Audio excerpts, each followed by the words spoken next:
নমস্কার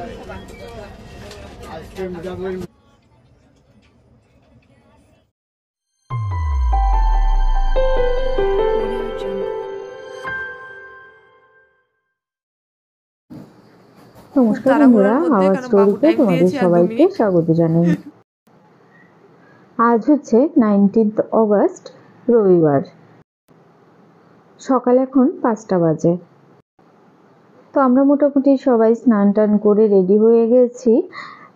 আমাদের 6টা 20-তে ট্রেন রয়েছে সাবরুম স্টেশন থেকে। তো আমাদের সাথে আগরতলা অবধি সুমনও যাবে, ও রেডি হয়ে গেছে। এবারে ঠাকুর এবং বাবা মার থেকে আশীর্বাদ নিয়ে দুগ্গা দুগ্গা করে আমরা বেরোবো। এইদিকে এখনো গাড়ি আসেনি। মিঠুদাকে কখন থেকে বাবা ফোন করেছে আসার জন্য, এখনো কিন্তু এসে পৌঁছয়নি। আর মনে হয় 1-2 মিনিটের মধ্যে ঢুকে যাবে। ভোর ওই 4টার সময় ঘুম থেকে উঠতে হবে, রেডি হতে হবে, এই চিন্তায় আর সারা রাত ঘুম হয়নি। তো এবার আগেই তোমাদের ভিডিওতে শেয়ার করেছি, আমরা খুব বেশি দিনের জন্য না, 1 সপ্তাহের জন্য বাবার বাড়িতে ঘুরতে এসেছিলাম। সে সমস্ত কিছু তোমাদের সাথে শেয়ার করেছি আগের ভিডিওগুলোতে। যারা দেখোনি, এই ভিডিওর ডেসক্রিপশানে আমি আবার তার লিঙ্ক দিয়ে দেবো, অবশ্যই চাইলে কিন্তু চেক করে নিতে পারো। তো আমরা গাড়িতে উঠে বসলাম, এখন যাচ্ছি সাবরুম স্টেশনে। বাবার বাড়িতে আসার সময় মনটা যতটা উৎফুল্ল থাকে, যাওয়ার সময় থাকে তার ঠিক উল্টো। যদিও এবারে একটা অনুষ্ঠানে এসেছি, মানে আমার ভাইয়ের ছেলে অন্নপ্রাশনে এসেছি, তাই বাড়িতে সব আত্মীয় স্বজনরাও ছিল, তার মধ্যে ছিল জন্মাষ্টমী। তো বেশ আনন্দ হয়েছে। আমাদের বাড়ি থেকে মোটামুটি 20 মিনিটের মতো লাগে সাবরুম স্টেশনে পৌঁছাতে। তো আমরা মোটামুটি 1 ঘন্টা আগেই বাড়ি থেকে বেরিয়ে গেছি। এই দেখো, পূর্ব আকাশে এইমাত্র সূর্যি মামাকে দেখা যাচ্ছে। বরাবরই কোথাও যাওয়ার কথা শুনলে বাবা আমাদের হাতে একটুখানি সময় নিয়ে বেরোতে বলে। রাস্তায় যদি কোনো কিছু দুর্ঘটনা হয়, মানে গাড়ি টাড়ি খারাপ হয়ে যায়, তো যথাসময় গিয়ে পৌঁছাতে পারবো না, সেজন্য হাতে সময় নিয়ে বেরোতে বলেন।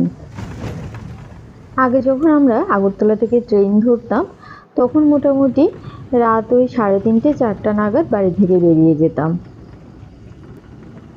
এখন কাঞ্চনজঙ্ঘাটা সাবরুমে দেওয়াতে আমাদের জন্য বেশ সুবিধে হয়েছে।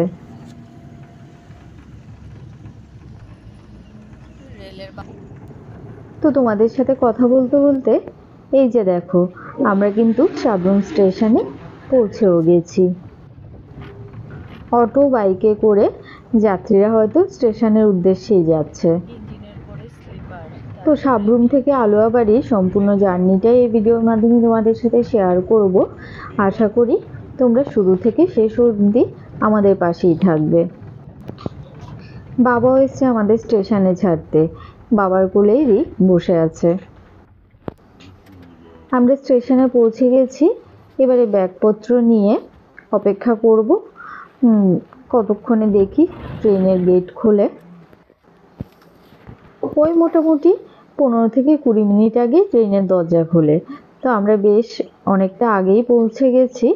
তো কিছুক্ষণ হয়তো প্ল্যাটফর্মে দাঁড়াতে হতে পারে। আমাদের চ্যানেল আওয়াজ স্টোরির ভিডিওগুলো যদি তোমাদের ভালো লাগে, তাহলে অবশ্যই চ্যানেলটাকে সাবস্ক্রাইব করে নেবে এবং পাশে থাকা বেল আইকনটাকে প্রেস করে দেবে। এতে করে যখনই আমি নতুন ভিডিও আপলোড করব, সাথে সাথে এই নোটিফিকেশান তোমাদের কাছে পৌঁছে যাবে। আর আজকে ভিডিওটা ভালো লাগলে অবশ্যই কমেন্ট করবে। তোমার ফ্রেন্ডস অ্যান্ড ফ্যামিলির কাছে শেয়ার করতে কিন্তু একদম ভুলবে না। আমাদের এবারে সিট পড়েছে B2-তে। সকাল এখন মোটামুটি ওই 5:45 বাজে। দেখো সূর্যের কি তাপ এখনো। স্টেশনে এসে আকাশের এই সাদা মেঘগুলোকে দেখতেও বেশ ভালো লাগছিল। তো বাবা মোটামুটি রোজ দিনই সকালে 1 ঘন্টা মতো মর্নিং ওয়াক করে। আজ যেহেতু আমাদের সাথে এসে মর্নিং ওয়াক করা হয়নি, তাই বললাম যে প্ল্যাটফর্মে তুমি হেঁটে নাও।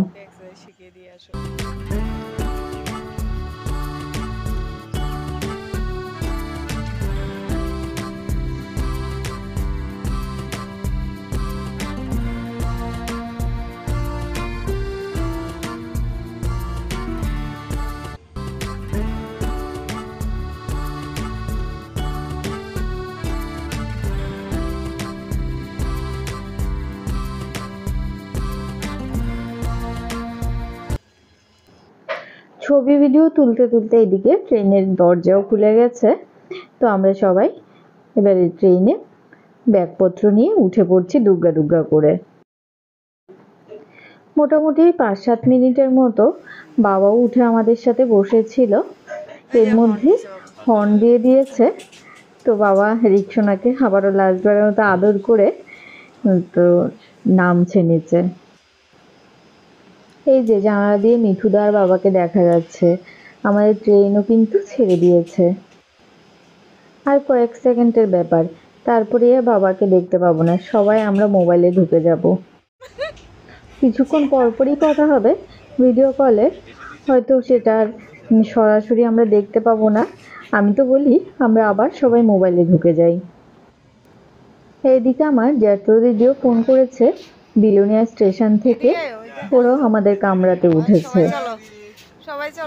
বড়দি, দাদা ভাই আর পূজা ওরাও আগরতলা যাবে। তো ভালোই হলো, সবাই মিলে গল্প করতে করতে আর 1 ঘন্টার জার্নিটা কেটে যাবে। তবে রিকের কিন্তু টায়ার্ডনেস এখনো কাটেনি, মানে ঘুম ঘুম ভাবটা আছেই। আগরতলা স্টেশন এখান থেকে দেখা যাচ্ছে, তো ভাবছে কখন স্টেশনে ঢুকবে, একটুখানি টিফিন করবে, তারপরেই হয়তো শুয়ে পড়বে। 15 আগস্ট গেছে তো স্কুলে বাচ্চাদের চকলেট দিতে হয়। তো দাদাভাই নাকি বাড়িতে বেশ কিছু চকলেট নিয়ে এসছে, সেগুলোই বড়দি আবার ব্যাগে করে নিয়ে এসছে। তো আমরা চকলেট খেতে খেতে মোটামুটি আগরতলা স্টেশন অবধি পৌঁছে গেছি। ও আবার নেমে স্টেশন থেকে রিকের জন্য বিস্কিট আবার কিছু চিপস কিনে দিয়ে দিল। তো আর ভিডিওটা বিশেষ একটা লম্বা করব না। আমরা এখন মোটামুটি লামডিং পৌঁছে গেছি সন্ধ্যে 7টা নাগাদ। সন্ধ্যে টিফিন করব, তারপরে রাতের খাওয়া দাওয়াও নিয়ে নিয়েছি স্টেশন থেকে। তো রাতে খাওয়া দাওয়া করে শুয়ে পড়ব। আবার দেখা হবে কাল সকালবেলা। দুপুরের লাঞ্চ আমরা প্রতিবার বাড়ি থেকেই নিয়ে আসি। লামডিংয়ে মোটামুটি 15 মিনিটের মতো দাঁড়ায়। এখানে একটা ফ্রুট স্যালাড পাওয়া যায়, আমার এটা খেতে বেশ ভালো লাগে। প্রত্যেকবার যাওয়ার সময় এটা আমি খাই। ওই 14-15 রকমের ফলকে ছোট ছোট স্লাইস করে কেটে দেয় আর একটুখানি বিট নুন ছড়িয়ে দেয়। এটা 50 টাকা রাখে। রিক আর ওর বাবা মিলে আবার এদিকে রুটি তরকারি খাচ্ছে। ফ্রুট স্যালাড খেতে খেতে ভিডিও থেকে এখানে আমি বিদায় নিচ্ছি। সবাই ভালো থেকো, সুস্থ থেকো। পরের ভিডিওতে আবার তোমাদের সাথে দেখা হবে।